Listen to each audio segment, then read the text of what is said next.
concitoyens, dans les territoires, vous êtes la porte d'entrée, le visage le plus familier du système de santé, sur le terrain, sur les routes, à domicile, au plus près des patients, notamment les plus âgés. Pour répondre aux défis du vieillissement de notre population et de l'accès à la santé, face à une ressource soignante limitée, de par leur nombre et la diversité de leurs compétences, les IDE libéraux sont un groupe professionnel sur lequel je souhaite que nous puissions nous appuyer de manière prioritaire dans la refondation en cours de notre système de santé. Pour cela que j'ai été très sensible à votre invitation à participer à ce forum et que même si je ne peux malheureusement pas être physiquement parmi vous à Lens, il est important pour moi d'avoir l'occasion de m'adresser à vous. La profession infirmière est cette année à l'aube de plusieurs transformations importantes. Cette ambition a toujours été une priorité forte de mon action. C'est tout le sens de l'expression que j'ai pu employer lors de mes vœux, lorsque je vous ai annoncé que 2023 serait l'année des infirmières et des infirmiers. L'année de toutes les infirmières et de tous les infirmiers. C'est-à-dire, bien sûr, et en premier lieu, les infirmières et infirmiers diplômés d'État. J'insiste là-dessus car je sais que certains ont pu réduire l'actualité de la profession infirmière au développement de la pratique avancée. Les IPA sont bien sûr un axe de progrès majeur. Mais le déploiement de ces nouveaux métiers ne doit pas occulter le développement du socle de la profession infirmière pour lesquels d'importants travaux sont en cours.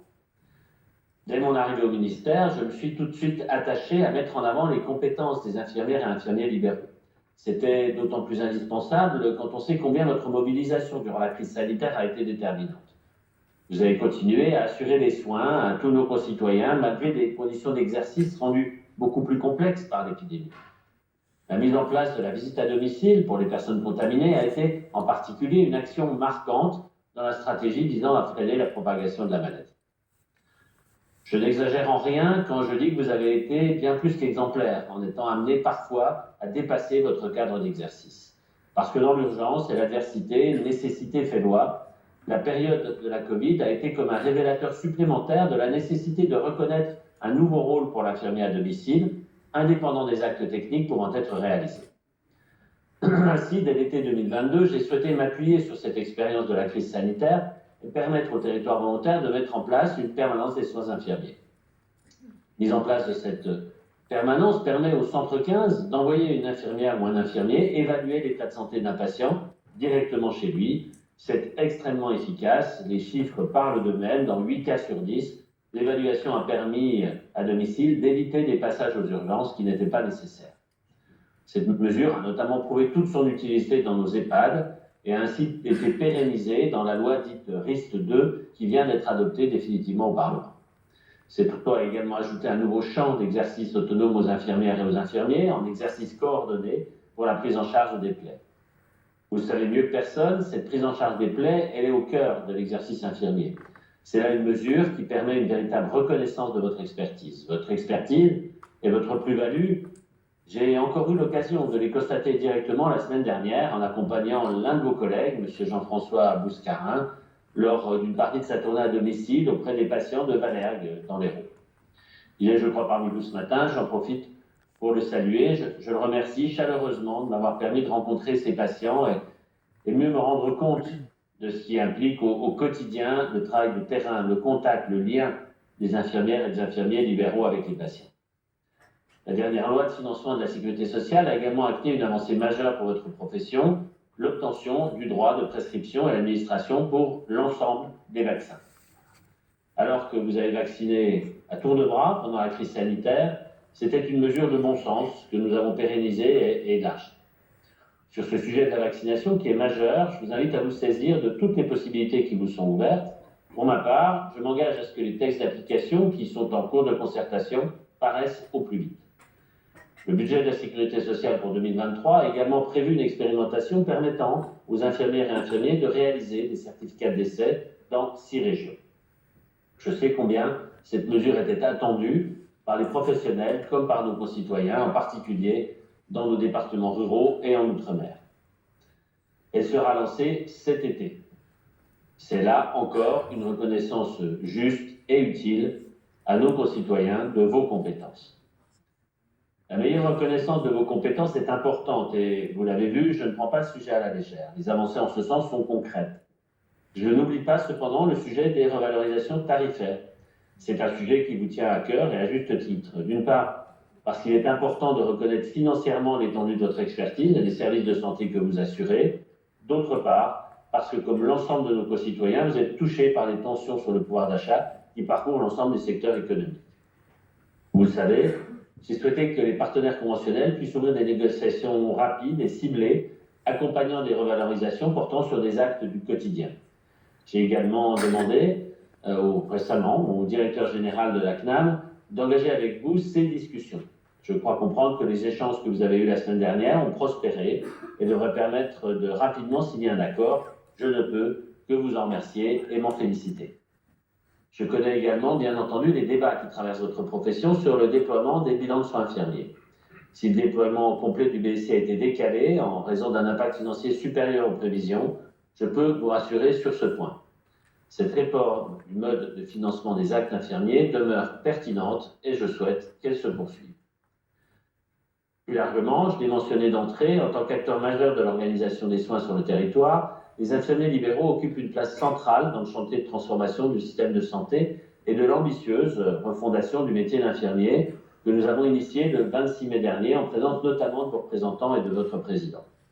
Ces travaux concernent toute la profession, libéraux comme en établissement, dans une approche globale autour de 3 grands axes, les compétences, l'information et les carrières.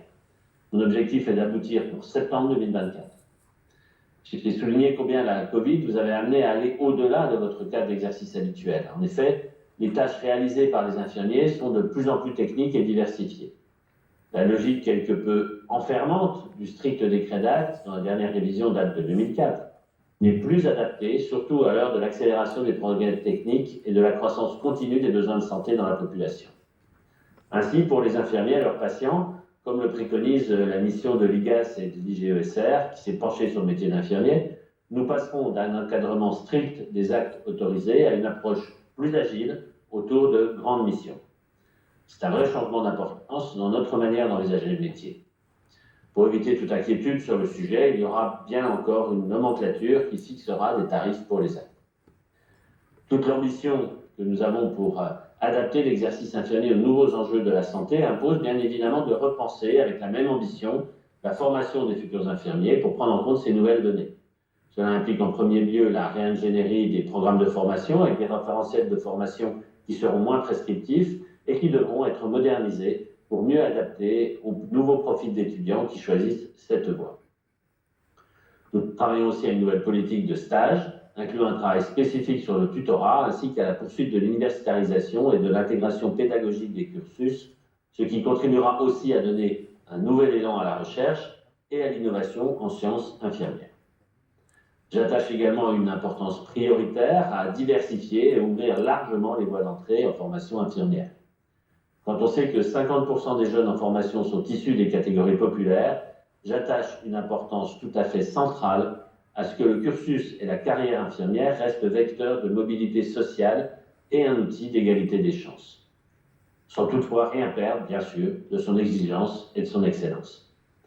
J'ai rencontré la semaine dernière les représentants des IFSI, directeurs, formateurs, encadrants, référents pédagogiques, à qui j'ai réaffirmé mon objectif de doubler le nombre d'IFSI impliqués dans une cordée de la réussite pour la rentrée 2023, afin que chaque talent puisse accéder aux études infirmières et surtout s'y épanouir et réussir. Enfin, je sais que vous n'êtes pas sans savoir qu'une proposition de loi importante, votre président l'a dit, est actuellement en cours d'examen à l'Assemblée nationale avec pour ambition de renforcer l'engagement territorial des professionnels de santé. Une notion qui m'est chère et à qui vous donnez corps chaque jour. C'est pour cela que le gouvernement a décidé de soutenir 2 amendements de cette proposition de loi déposée par les députés Frédéric Baltou et Jean-François Rousset, qui nous permettent de créer le statut d'infirmier référent pour les patients en affection de longue durée. Je sais que c'est une mesure que vous attendez. J'ai d'ailleurs eu l'occasion d'en discuter avec votre président. Je crois que la rédaction que nous avons trouvée permet de prendre en compte la spécificité de l'exercice d'infirmier libéral, ainsi que celle de l'exercice à plusieurs en cabinet, qui est fréquent. Elle vient également conforter votre rôle essentiel auprès des patients dans les parcours de soins coordonnés autour du médecin traitant.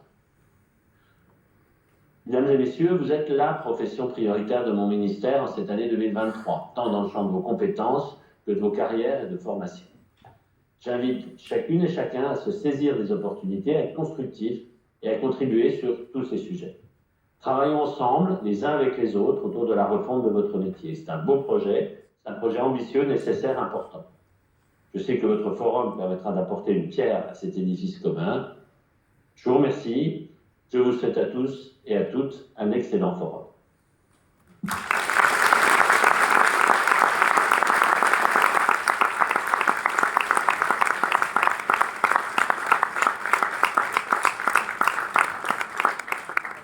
Merci, Monsieur le Ministre.